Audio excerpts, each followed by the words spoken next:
Has our sun been used to fuel a large Jupiter-sized ship? Has this happened more than once? Is there a Dyson sphere within the sight of our space telescopes? Is a Dyson sphere actually even possible? This week, the Jackalopes Explore large space objects.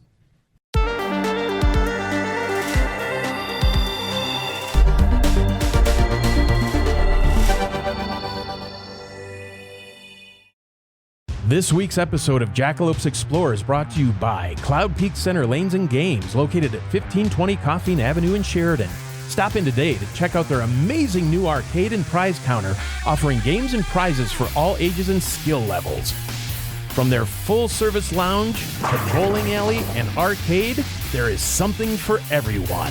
Cloud Peak Center Lanes and Games. Stop in today. I'm Floyd Whiting. I'm Aaron Linden. I'm Steve Sisson. And I'm Emmy Whiting. And we are your Jackalopes. He did not like the joke about the vacuum Dyson. Yeah, when we were talking it's a about totally this, natural. Like I got both of them. he was like, I already heard that joke. It's not funny. I was like, it is funny. I think okay, but It's funny and it's totally natural. here's the deal. So Aaron and I came up with the subject. I brought it to Steve, Dyson's vacuum joke. I brought it to Emmy, Dyson's vacuum joke.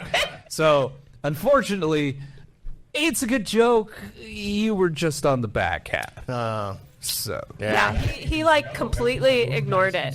right, exactly. Yeah, So the he Dyson completely ball ignored it. is the vacuum cleaner. The Dyson sphere is a little larger. it's a little Just, larger. that's the difference, just the size. Yes. We're your Jackalopes. We're basically just four friends who sit around and discuss conspiracies, the paranormal, ancient mysteries, and the supernatural.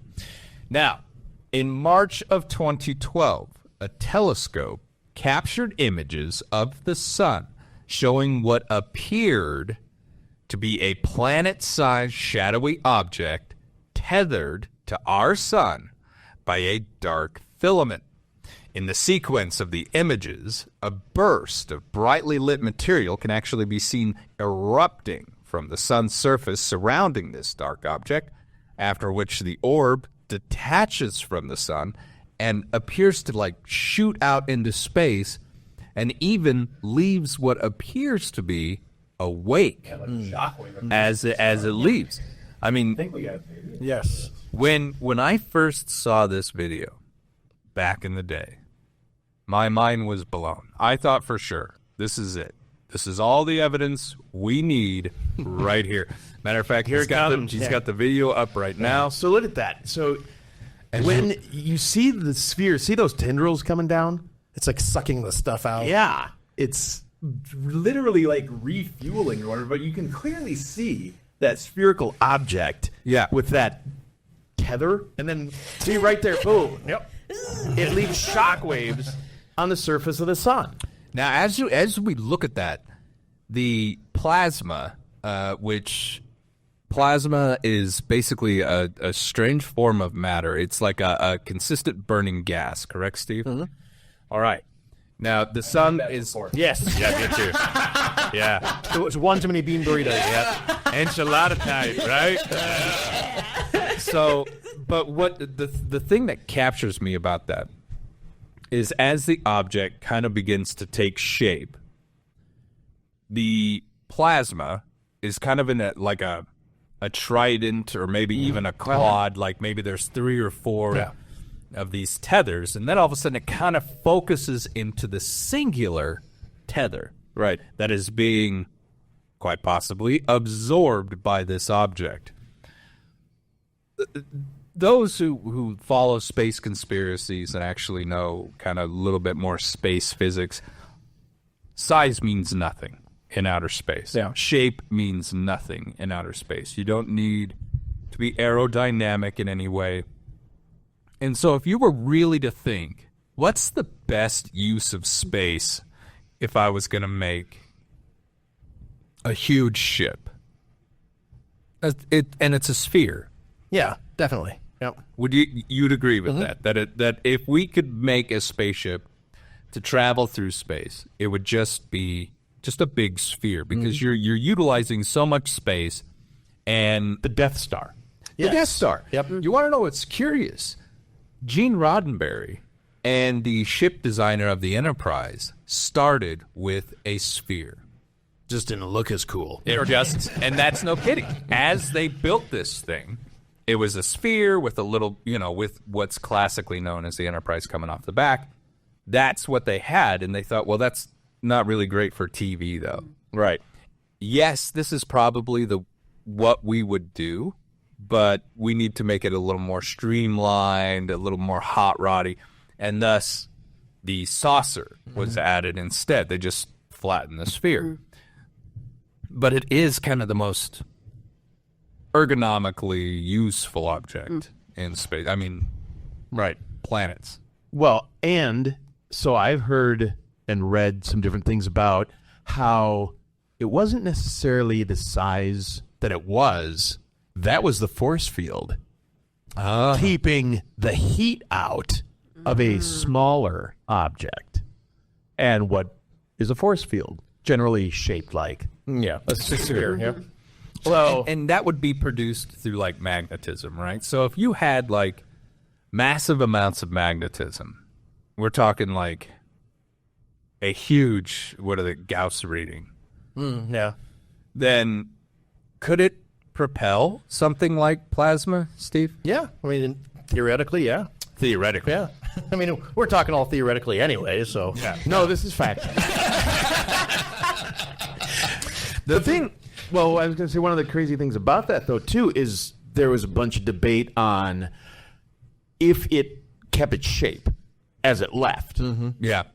And if you slow down the video and watch it, it stays spherical.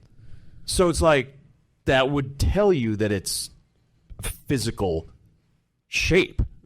It's not expanding as it's leaving, even though it's going as fast as it goes in that video. Can you imagine how fast that actually is? Oh, Because man. if we look at the size of the sun, we look at the size of the object, or quite possibly the magnetic field of the object, that's what, Jupiter? Oh, it's huge. Yeah, bigger. It's, yeah, because you can see the curve of the sun, so automatically you're looking at a pretty large That scale. is huge. I mean, that would be a massive object. But that's what we're discussing, massive objects. So what did NASA say?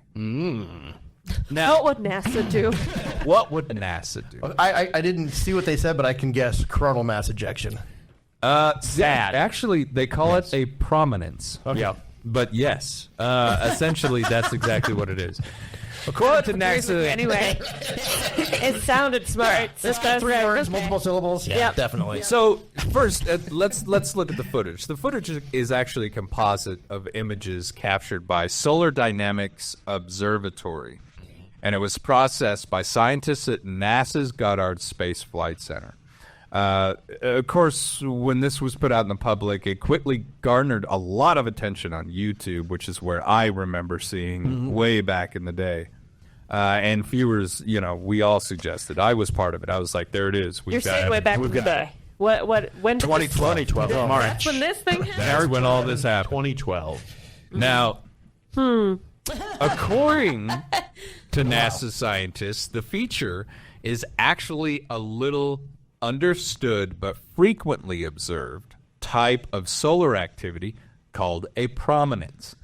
And the way it's situated beneath another solar feature gives it its otherworldly appearance, they say.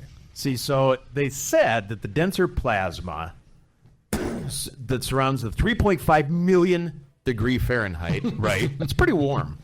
Corona, but the plasma loops extend from the sun's surface by thousands of miles into space, and they're saying what that was actually a tunnel, and we're looking at the circular part end of that plasma tunnel that feeds into the sun.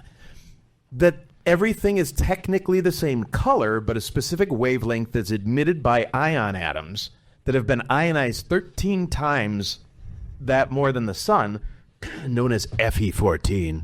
I don't know what that means. Technically caused this effect.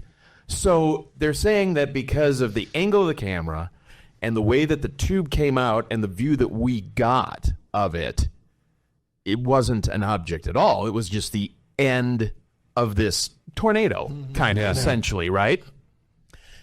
And that when though you see those shock waves go across the surface of the sun, that it was just a CME. It just broke loose and it caused that ripple effect. I kind of call bullshit. and there's reasons why. If we look at the size of the sun and we look at solar flares, okay, Yeah. Now solar flares have been known to shut down all electricity on the face of the planet. Like it just blows things out, right? It's what just happened in Spain and France, perhaps. And you know, people are constantly like using this as one of the doomsday scenarios. Oh, it's going to be a solar flare and it's going to knock out all of our electrons. Well, eventually the sun will explode anyway. And we'll all die anyway. So, Yeah, we're at some point it's going to. I mean, it's kind of, like they kind of have a point. But Yeah. But a solar flare, basically, from what I've seen and what little science I know, arcs, right? Usually, yeah. Usually, the magnetic field usually causes a loop. Yeah. Okay. But this is a massive charge of heat, ionized radiation, and it just blows its way through our solar system.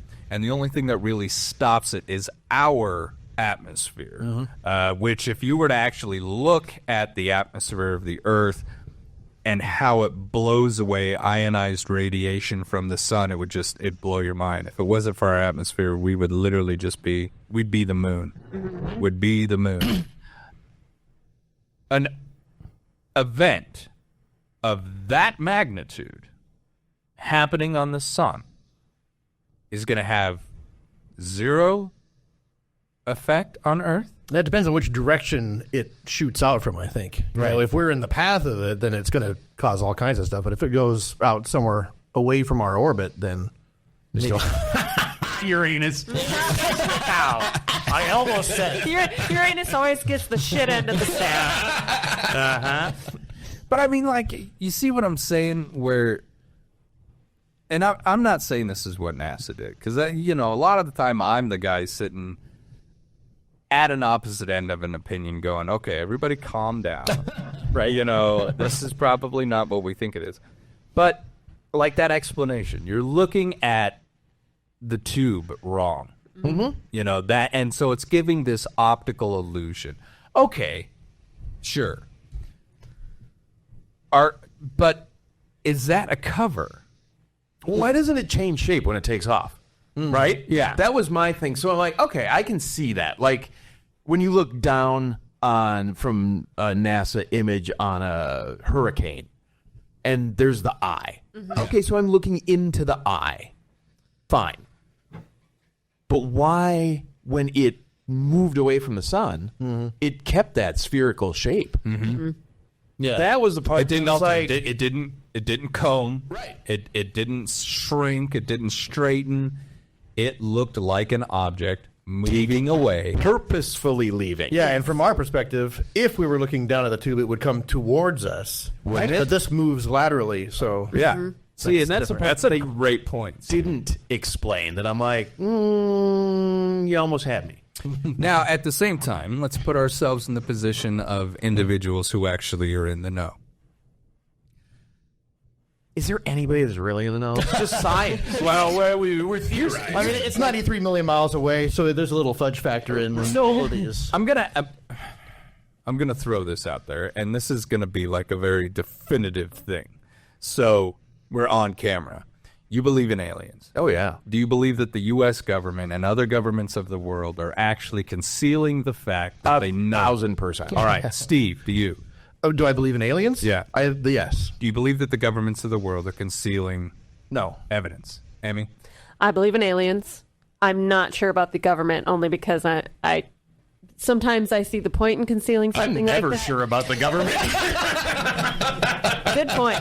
But sometimes I don't see the point in concealing it, and sometimes I do. So I don't know. I think it's a 50-50 shot.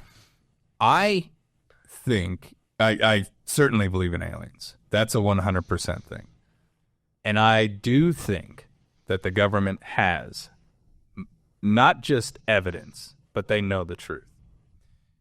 we have to look at various events and kind of build this. And I don't want to get off track too much, but what I'm doing is I'm creating a foundation so that I can sit here and say, yes, they're hiding the fact that this happened.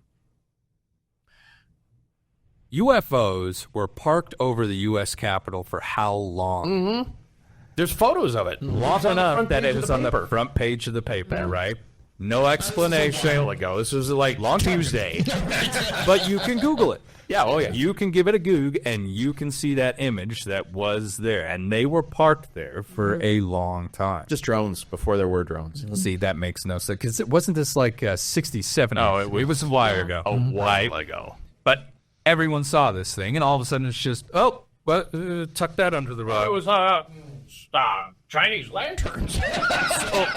So if the government does know, let's use a couple different scenarios. Number one, the government realizes that, maybe these aliens had influence on the creation of mankind. Well, I can't let the religions of the world know that. That's mass pandemonium, right? Again, it's public safety issue, really. Who's going to go off the deep end? There's arguments even from individuals within the government that you have to have God or mankind would just do whatever he wanted, which I completely disagree with. But that's all personal opinion. But if we look at, if I was a leader and I had an entire society based around a religion, and all of a sudden I have, undisputable proof that doesn't exist, what's going to happen tomorrow when I let everybody know, not only does that not exist, but things from another planet actually may have helped us kind of develop along. So I have a question quick. Sorry, just No, go before ahead. you keep going. Where did this video come from? Like, was it from NASA? This video was, it's actually a series of images from, I just had that. Yeah, you had the source. Solar Dynamics Observatory. Okay.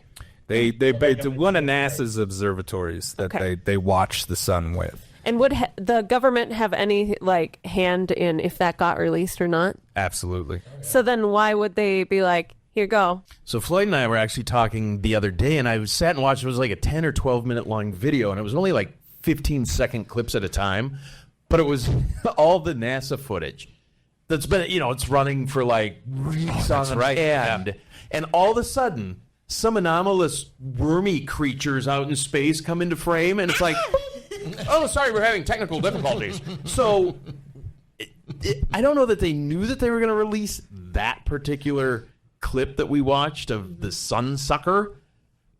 But if it got out there, then they had to be like, it's a tube. It's I think it's all a cover-up. There is those, when I was looking at these things, there are plasma tornadoes that look very much like that, but where it becomes what is that is this obvious spherical object that's there and it going away. Yeah. Right. And leaving. Like taking off. I'm like, that's what got me when I watched it. I was like, Because other than that, you're just like, wow, that's pretty cool. Yeah. Like, look at that. Whoa, what's that? yes. When it blows away. Yeah. And I mean, what is that? All of a sudden, they're watching their gauge, and they're like, oh, yep, we're full.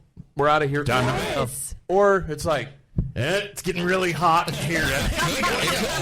Have you seen the plasma price? See, that's the thing that kind of makes me wonder about it is if you look at the scale of it, how close to the sun that is, the amount of gravity it's having to deal with, the amount of temperature, radiation, and all of that stuff. To me, I think if I were harvesting energy from the sun, I would not be that close to it.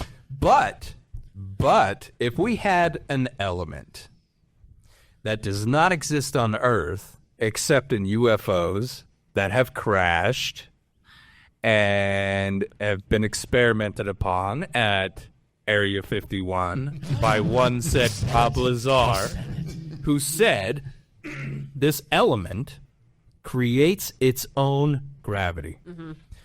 Then that changes the game. There's a reason why in all of our UFO videos I keep referring back to this element. Because it's your get out of jail free card. it's It's a much better explanation than a student driver. When you get back into a corner, it's like, but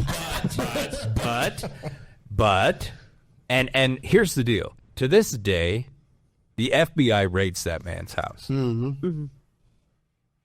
Randomly. Tuesday. Just randomly. Now, I have heard the reason why is because he got a piece of it out. Because he wanted to do experiments at home. And that is... Seems so sketchy. Like, But at the same time, throwing out in the garage if I'm not back in 20 minutes. But, so let's say, like, you're a scientist. And this element is, like, literally the get-out-of-jail-free card. Everything that we know about physics, everything that we know about aerodynamics, everything that we know about space can be changed with this one damn thing. Yeah. How valuable is that? Oh, man. Now, what's it called? Musconium? Or something like that? I can't remember. We can't keep it stable on Earth, but this is a real element on the elemental table. This is a real thing. it wasn't before. It wasn't when Bob Lazar said this is what they're using. But scientists in Russia managed to actually make this thing for, I don't even think it was a whole second. Right, yeah. And it broke down. Element 115. Element 115. Yes, it is my get-out-of-jail-free card. And the reason being is because that's exactly what it does. It takes everything that we think is just fantastical and everything that's just physically impossible, and it changes the game. What if that's all they actually needed? Whoever they are, whether it be aliens or us from the future or anything like that, if they had this element in abundance and it was just a commonplace thing for them, like metal is for us, or like, iron, why would they not be able to do the things that they can do? Having your own gravity well that you exist in means I don't have to worry about the gravity from stars. I don't have to worry about the gravity from a black hole. I don't have to worry about gravity. It changes the game. But wouldn't that be like pretty mystical for one element to be able to do all that? Like, don't you think? Not really. And I'll tell you why. Because all this element supposedly did was they found a way to somehow kind of expand on what it does. Let's take a magnet. How magic is a magnet to an individual in the medieval days? Yeah. Holy super. Yes. That's witchcraft. And all it is metal that attracts other metal. That's pretty weird. That's pretty weird. Well, and you can, if you put them opposing, in order to actually make them float. How amazing is that? Right. You really think about it, magnets are pretty damn amazing. Yeah. Is it so far of a stretch to say this metal floats on its own? Yeah, does its own thing. It does its own thing. It creates its own gravity. How cool is that? Is that such a stretch? If we look at a Gauss meter and we look at the way magnetism actually is, like, you can't see it unless you've got like metal flakes around a magnet. It's spherical. It comes out like in hearts and a backs, and it's all spherical around this. Now, this is a principle that we all know so well. We know it because it's the atmosphere. The Earth does this. This is how it protects itself from those solar flares that we were talking about earlier. Why would it be such a stretch to have an element that creates its own gravity, and then scientists have been working on that for a couple hundred years, and all of a sudden they're like, I could magnetize that. I could literally make that cover a whole ship. I could make that cover a whole planet. I could make that cover whatever you want. Not only that, but it bends light. You won't be able to see what I'm doing. which is even better. Which is even better. I can travel the stars. I can leave any notion of being sucked up in a neutron star. I can leave any notion of being sucked up in a star or a black hole behind. Yes, it's a magical thing, but it's only magical to us because we don't understand the science behind it. If they had this and it was applied to that object, I'd be able to pull away from the sun and deal with that right? Yes. Not only that, but maybe I've learned ways to manipulate it to suck plasma as opposed to push it away. I turn the magnet around, and as opposed to blowing it away, now it attracts something. Mm-hmm. If I was going to travel the stars, I would need a power source. A massive power source. The only thing that we know of on Earth that could quite possibly even start to match the sun as far as a power base is what? Nuclear energy. Yep. So if I created I an engine that fed off of fission or fusion? Fusion. Yeah. Fusion. What would I have to power that? Gotta have a bunch of mass. Just a bunch of mass. Yeah. A ton. Or maybe more than a ton. Super tons. Yeah. Maybe tons. Yeah. What about the plasma of the sun? Yeah. A consistent, burning, ionized energy. Well, if it was already ignited, yeah. That's already ignited. I don't even need an ignition. I just stop by, suck some of that up. All right. Like Aaron said, we're full. Pull away. Right. But then you're like, how far is that? 93 million miles? Okay. We got to get there. Oh, you got that dad alien? We're making great time. Yeah, right. Turn it off. Turn it off. Let's go. Oh, great. That other truck just passed. I spent 2 hours trying to get around here. Yeah, that's right. That other giant planetoid. Yeah. Well, the thing is, like, you're traveling along, you're like, man, we've got to go to the sun. The Earth's sun is like that sketchy gas station that nobody wants to go to unless you are on fumes. They're like, can we make it to Betelgeuse? But It's a nicer color, too. it's more like going to Buc-ee's or something instead of like that sketch one that's just called like the sack or something. Oh, if the sign is gone. Yeah. Worland, Wyoming. There is a gas station. I think it's Worland. Is it? No. I think it may be somewhere around there. Anyway, somewhere going to Cheyenne. You're going to Cheyenne, right? Yep. Because we're going to Yep. Okay. Anyway, it's disgusting. It's Wheatland. It is a nasty gas station. Anyway, it's got like children's fucking paintings on it. Like it's just It is. yes, it's almost like if you saw a daycare mural, almost in the bathroom, Daycare gas station. But it's in the bathroom. and it's gross. Everything's dirty. It has one of those pull-down towels still. Yeah, that everybody's used before you. And I remember one time we stopped there, and I always hated stopping there, but it was always where we needed to stop. And we stopped there. My glasses fell off my face onto the floor. I wanted to burn them. Well, there they go. So Wheatland, Wyoming. That's what our sun is. But see, like, the sun would be the gas station, but Earth would be the guy in the parking lot where you're like, don't talk to him. Yeah, don't contact. Don't talk to him. If he asks you for $1, keep walking by. He's got toothpicks he's going to give you. Don't put these in your mouth. Oh, he's covered in bugs. Just Picking cigarette butts out off the ground, trying to see if waiting there's for you to something. douse one so we can go get it.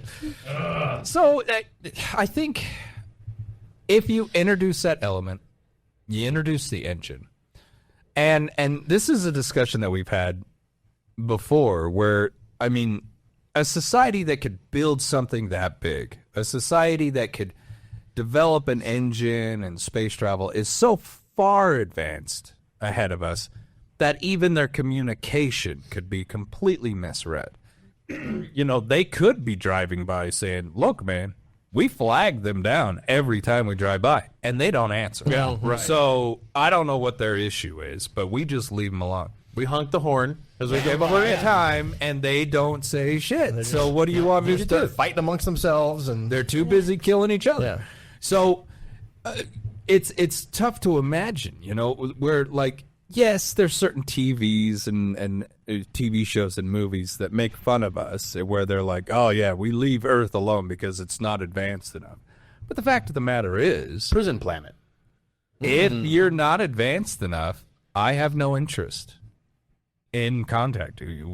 How would I? How are we going to What are you gonna benefit? offer it It's just a to me? waste of your time. How are we going to benefit? It's like you and me going down making a peace treaty with an ant.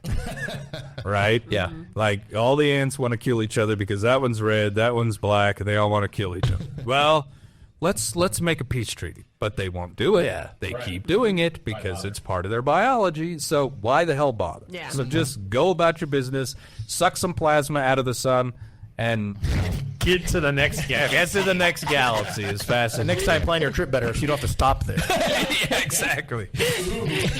You stop there. I only put $10 in and then I kept going. We got out of there. I didn't even watch the windshield. We just got out of that solar system. And believe me, after being in that solar system, I needed to wash my windshield. Once again, we automatically assume that we're the most intelligent species on this planet because the way that we gauge intelligence is to alter our environment, hide, away from the world. We don't know that for sure. Like, that's why we always love Douglas Adams, because what if a dolphin going, and all of a sudden an alien 5 million light years away is like, ha! That was a good one. Oh, my God. I know, right? They grow it all over their face. I don't know why. It's kind of like when we were watching Resident Alien and the octopi could talk to him. Yeah, And and they everyone like, communicate, yeah, save me. I don't want to die. They're going to eat me, But it's like, we don't know what level or type of intelligence the universe actually feeds on. We assume we know because Right.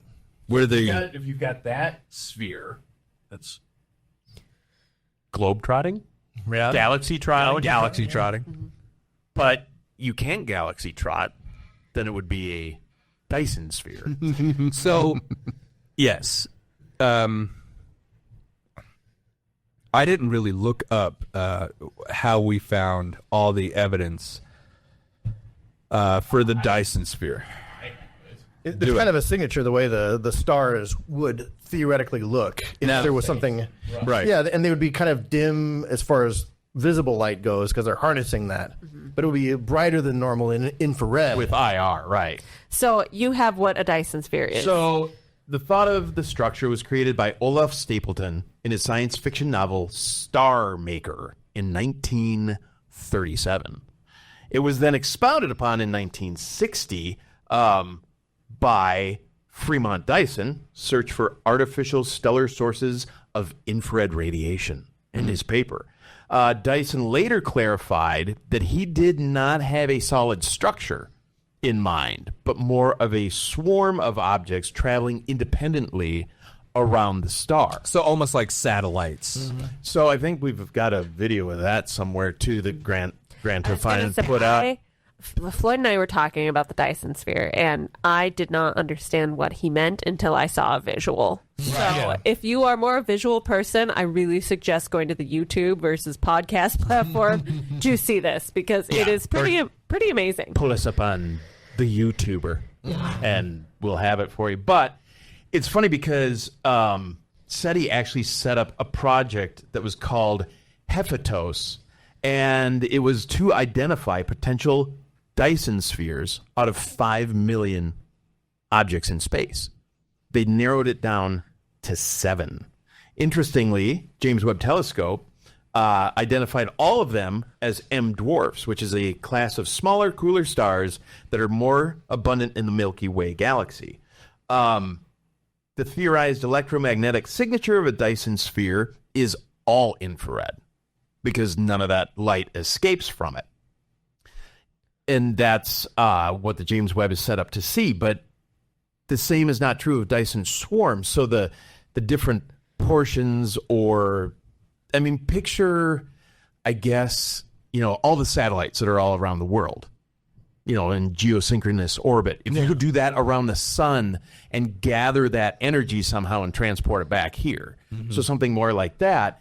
And what they detected and observed was infrared excess in certain candidates of these 7 stars that is not explainable through known astrophysical phenomena, making them complete targets for further study. Because of the way that they would pulsate, it wasn't planets crossing in front of them. It wasn't moons around them. It was this weird, never before seen IR signature that they're like, if there's anything that could have a Dyson sphere, these are good candidates And for it. that's a great point, because you automatically think like every star is like our sun. Right. Right? Like so how would I build something around our sun? Well, I wouldn't. I'd go find a dwarf.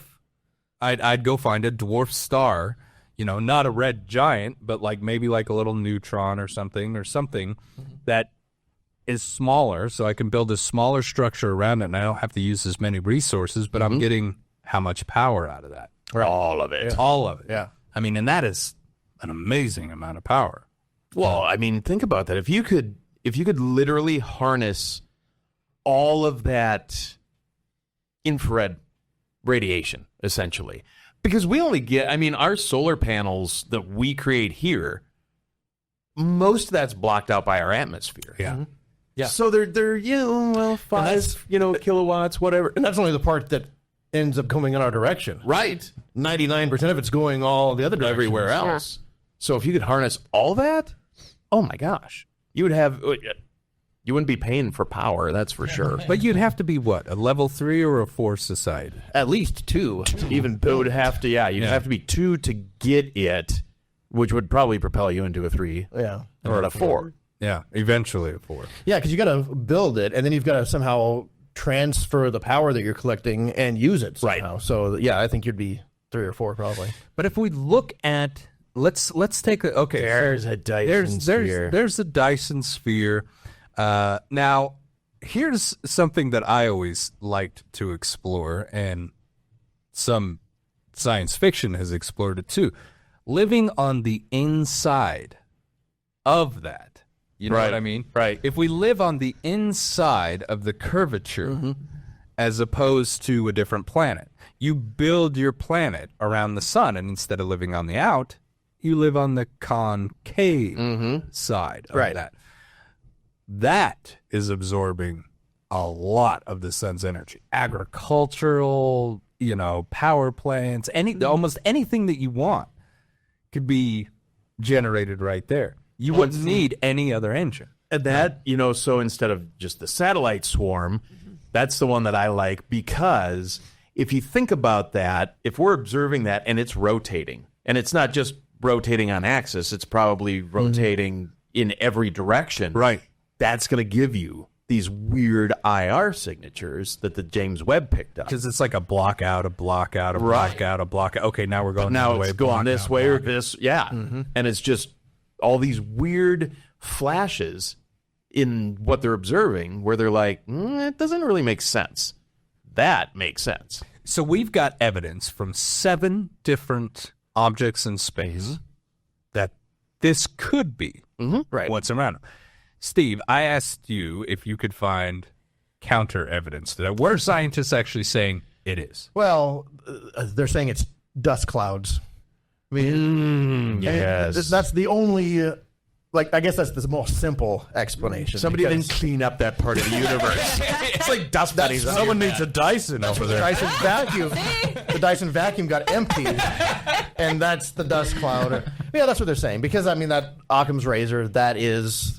Most likely. Yeah, there's no assumptions you have to make. We know that stuff exists, and it could be causing weird, random type patterns. But yeah, that's really the only thing that could explain what we're seeing. Like anything else would be planets or something like that, going in front of it. That would be a regular kind of thing. So yeah, the only other explanation besides this is something like a dust cloud.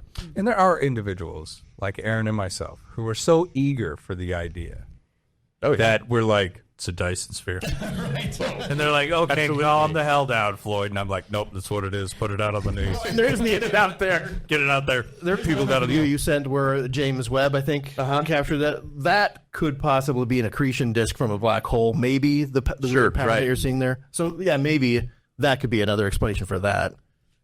If you're going to be a huge spacefaring society, I believe that this object right here is probably the most economical, sound way that you're actually going to conquer the universe.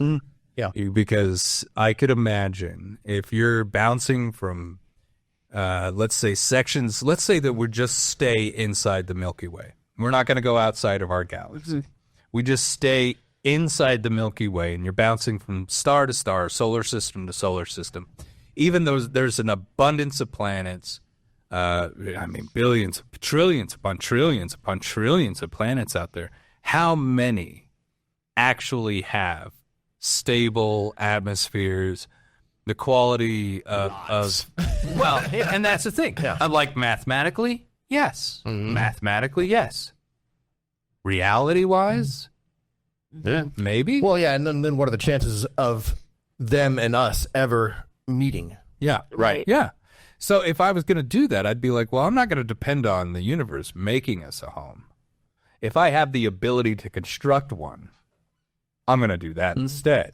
And I'm going to build these spheres wherever I find these stars, which are probably much more abundant than livable planets. Yeah. So I just build my planet around the star itself, and we leave it there. Yes, you're going to end up coming into, problems. But I mean, like, if we look at how long some of these stars last, Right. what is it, billions and billions of years down the line? But you do have to plan for it. Eventually. Well, yeah, because Yeah. we know, like you've already mentioned, what's going to happen to our solar system. We know that's going to end. Exactly. And we're not going to survive unless we can move off of this planet and to a different solar system. Well, we're looking at 6.5 billion years. But what I'm wondering too is, you look at that graphic, the star in the middle of that Dyson sphere probably might fit through one of those things. So it's like the star starts kind of fading out, and they're like, time to move this. That will fail. Yeah. Well, and then they just go and that's surround the other another thing. star. The star is going to get bigger. Right. And you have to be able to plan for that. And that's why when we talk about the Dyson swarm, even though Dyson was like, nah, kind of regret that, because he did say that, I think it's a better plan being able to move it out as the star grows bigger Right. versus a solid. Yeah. I told you we built this thing like too that. small. Well, it's much easier to build because you're just putting a bunch of little things and then putting them in orbit around the sun. Exactly. And so you can build it a piece at a time. This thing here, you pretty much have to build it all together and then Yes. put it into place. And depending, again, on how big you make it, first off, is it going to sustain life when the star is smaller, at the beginning? And then is it going to sustain life as it gets bigger and grows outside of that, especially that middle Right. sphere there? So, Well, and I imagine, let's say that we're at a social level, technological level that we can do this. I imagine we know a lot more about stars at this point, absolutely. right? Like we have the science to literally build a structure around this thing. So the idea of like the second iron is made in the heart of that star, its death warrant is signed. So we'd be able to detect that, I'm sure, on some level where we're like, okay, it's literally building iron. See, and that's what So some it's of time to bail out. the theories were on Dyson spheres, and some of the naysayers. Boo. Suck. Yeah. They were basically saying it's a dust cloud. They're basically saying that if you had the technology to create this thing, you wouldn't need this thing because you've got the technology to just have endless supplies of energy anyway. And I'm like, okay, I get that, but Everything's going to run out. yes. Yeah, and why not? Right. It's an abundant source that just runs and runs and runs. There's nothing else. you don't like have to it. do anything with it. Yeah. You build and let's say I am expanding. Let's say there is, the idea that I want to get more of us out there into the universe. A Dyson sphere is, like I was saying before, it's much more likely and economical to construct than to just hope that we find a planet. And not only that, is that planet going to be within range? Don't take off your helmet because the spores will kill you. That's right. Exactly. But if, when someone's like, we're going to go find a new Earth, well, screw that. Take Earth with me. Yeah, you don't need a planet. I don't need a planet. I'll build one out there. Yep. And the individuals who were like, well, if you could actually construct this, then you don't need it. That makes no sense to me. None.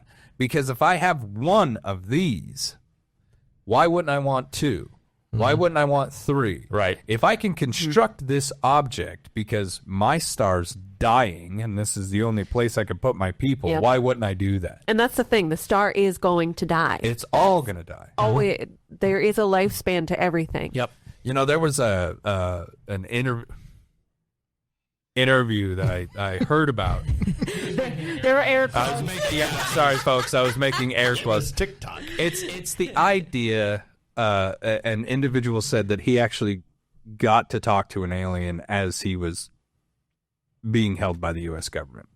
So this whistleblower said, They're just like into the same waiting room. yeah, just hanging out, you know. So What are you in for?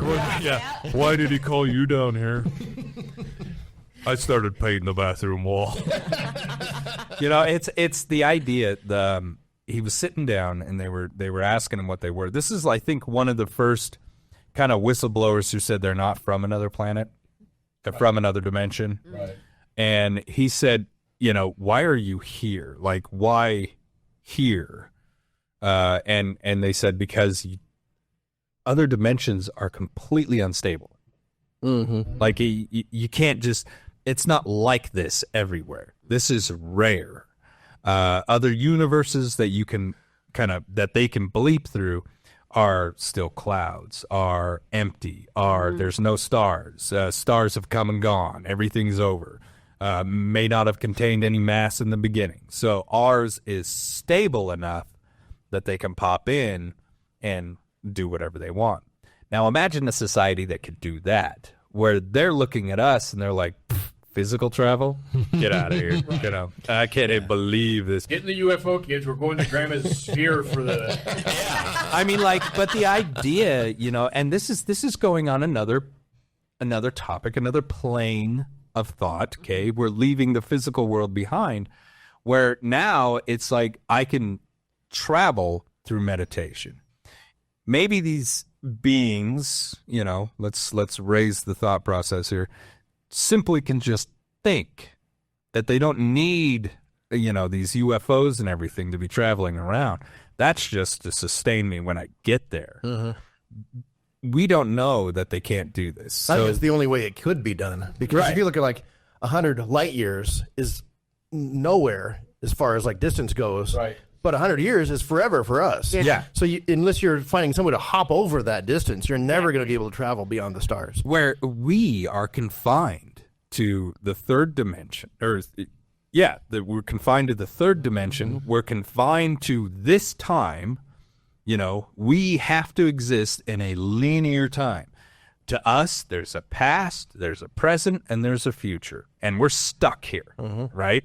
And when it comes to space, we have to physically move around. What if these things are completely different? What if they're like, well, I'm not confined to a past, a present, and a future, and I'm not confined to this physical plane that you guys have to operate on. I'm from the 4th, 5th, upteenth dimension. You guys have no idea. Upteenth is my favorite. That's the bad one. The 10th dimension is the cool dimension. It's like if you've ever watched the Beatles during the Sgt. Pepper's, that's where they were going. They took a glimpse into that dimension. Blue meanies all the way, baby. But yeah, you see what I'm saying? Like, what if they are much bigger than this? And to construct a Dyson sphere is literally just an outpost. And that ties into your gravity thing, too, because if you're in that level, then, you know, gravity is just the bending of space-time. That's all gravity is. And so if you're existing on a level where you're not tied into that, then gravity doesn't even matter. It means nothing to you. But everything takes energy, right? Yeah. Everything takes energy. Yeah, the universe runs on that. Yeah. So I would need to siphon something. I would need to get some sort of power source. Sun sucking. Plasma? Plasma, you say? And if it, you know, I don't need an engine. I just take its fuel. You got the sun is the engine. I got everything out that just burns off of what it's already created. I just got to suck that up. Yep. You know, like you're leaving. My engines are all over the universe. This thing's getting 100 million to the gallon. To the quark. It's fascinating principle. And to think about societies that are this high is difficult because, you know, we think about like propulsion, we think about shields, we think about things that we know. They would have to be advanced in technologies that we don't even conceptualize. They'd have to be almost mining planets for the materials just because of the sheer size, like how much mass and matter is in that thing. It's a planet's worth, several planets worth. Oh, yeah. Like that image that we had up on the screen there. How big is that sun? Yeah. Now think about how big that damn sphere is. Yeah. Right. Yeah. Compare the Earth to that. I mean, the Earth is one tiny little, like, rivet intersection in there. Yeah. I mean, it's a rivet. All the metal that we know of within our solar system wouldn't make one ring right around that sun. Yeah. Not one. That's incredible. But but we don't know, then it hasn't happened. Right. If I was watching a scientist the other day, or listening to a scientist the other day, who said that they believe that there's got to be life on other planets because look at how fast it evolved on ours, right? Yes. It was like as soon as the damn planet cooled, we were popping up out of the ground. Yeah. You know, cells were forming, life was taking place. If you look at the age of the universe as we know it, you look at the age of the universe, how old is some of the life that could be out there? And far more advanced than we are. Yes. Oh, Yeah. Like way. Well, they're building Dyson spheres. Duh. They got to get past the destroying yourself phase. And then. We're just a petri dish. maybe that's a DNA thing. Maybe it is. Maybe it's not. Maybe, maybe they're coming from a different dimension where war is such an alien concept to them that that's what they're watching. Where they're like, we don't know why, but these things keep killing each other. And man, is it fun to watch. With the Black Knight satellite up there to keep an eye on it. Right? We don't know. We don't know. If you came from a society that did not know violence, wouldn't that kind of be fascinating to watch? Yeah, just think about how much we could have gotten done without all that sidetracking and. I mean, think of how many people watch true crime. Like, people. Yeah. Yeah. Thrive Because on it. it's fascinating. And I am one of those people. Oh my God, yeah. All the time. They're taking notes. Lately I have been less into it only because it's bumming, like, the world's bumming me out. Yeah, so the that's real world bumming starts me to bum out. you out, And then so- I'm like, I don't want to watch more horrible things. So I watch Married at First Sight, which is also horrible. Let's watch couples fight instead. That's just about as bad, Oh, yeah. it's amazing. Now well, just tune into all the past Jackalopes episodes. Yes. That's actually what I do that a lot. Yep. So let's go around the table, get final thoughts from everybody. Well, I personally think that the sunsucker is a sunsucker.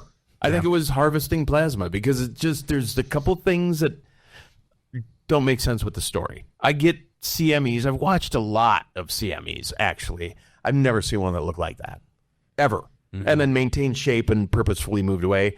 Dyson sphere, I think we would be silly to think that there isn't an advanced enough society out there to have one. I would like to follow up on this little research project that SETI's doing to find out what they actually find with these other 7 objects. Yeah. Because I could see where, I mean, we're never going to, like, see one like in the photo. They're not going to be like, well, look, we found it. But evidentiary type stuff, I think they could totally find one. So, Well, I think it's not that they wouldn't need to build something like that. I think if they could build something like that and they didn't care about us knowing about it, then they'd let us see it. If they do care about it, then they would build it so we can't detect it. So I think they probably do exist. I mean, there's a good chance of that, but we would never see it if it did exist. They'd hide it. My whole thought on all this is talking about aliens, other societies, how advanced they are. I mean, there has to be less advanced and more advanced. There's got to be just a whole mixture. And there has to be other beings killing each other mindlessly, endlessly. It's just... I hope so, because I hope we're not the only ones doing that. That we're the aggressive ones. Again, I hope we're at the bottom of the scale. I think it's ignorant not to believe in other life forms out there, because it'd be very lonely, and why would we be here then? I think there's plenty just out there, and differing intelligence, I mean, there could be a whole planet full of dogs. They're good. I mean, statistically, there probably is. is. They just pee everywhere. Sniff each other's butts. That just sounds like Live a the planet good life. I want to live on. Yeah. Their entire society is based on making tennis balls. That's in every factory devoted. They shake it and test it. Our scientists have developed a new self-throwing tennis ball.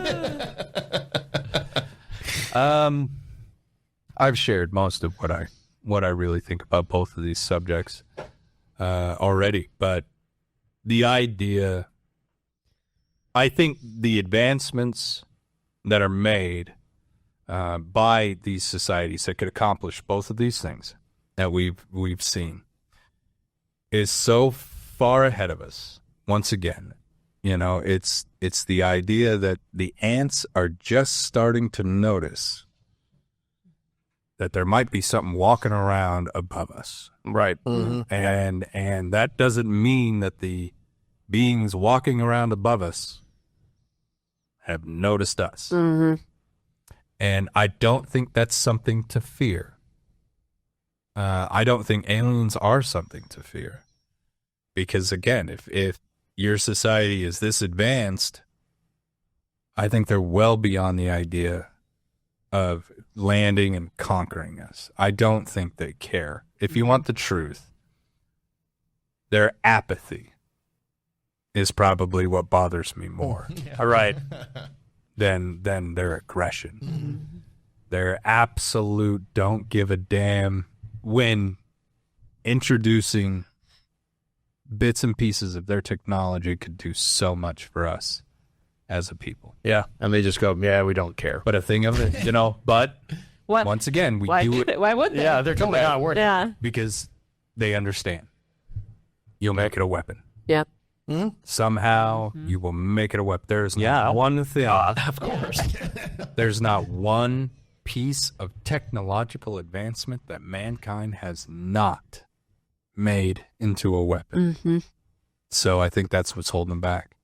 Where they're like, I'm not going to give them this that would just produce all this food. All right. Because then You're just going to weaponize the they're food. going to weaponize the food. Yeah. Which we would. Yeah. So, Which we have. yes, we have. Yep. So, well, I do think that both of these things are evidence, not proof, evidence that these type of societies are out there, for sure. But, in the comments, jump on down there and let us know what you think. And don't trust what we say. No, I totally trust what we say. We're literally four friends who just gather around and do this. Give us a like. Follow us if you like what we do here. We try to get a show out about once a week. We got a brand new studio, if you haven't noticed, and our guys work. Shiny. Yeah, it's very shiny. Very nice. And we've got. I feel like singing Moving On Up from the Jeffersons. We have really moved on up here. And then Grant gets to deal with the technical problems of our Yes, the new studio. We're still working out some bugs, so if you happen to notice one of those bugs, Don't say anything. it's Grant's fault. Don't say anything. He works hard, make sure that we end up looking and sounding really well, and I want to thank him for everything that he does. And I want to thank the guys. Sisson, you being one of them, you helped build this studio. So it looks great, buddy. And you're helping to keep the whole place going on a shoestring budget with duct tape and paper clips. Duct tape and a dream. You don't have to touch dream, We have big baby. dreams. Instead of Jurassic Park, where they spared no expense, we spared all the expense. Every expense. Thank you for listening in, and thank you for viewing. We greatly appreciate you. Once again, leave a comment. Do you think that these objects are what we think or theorize they may be? You've been watching and listening to Jackalopes Explore.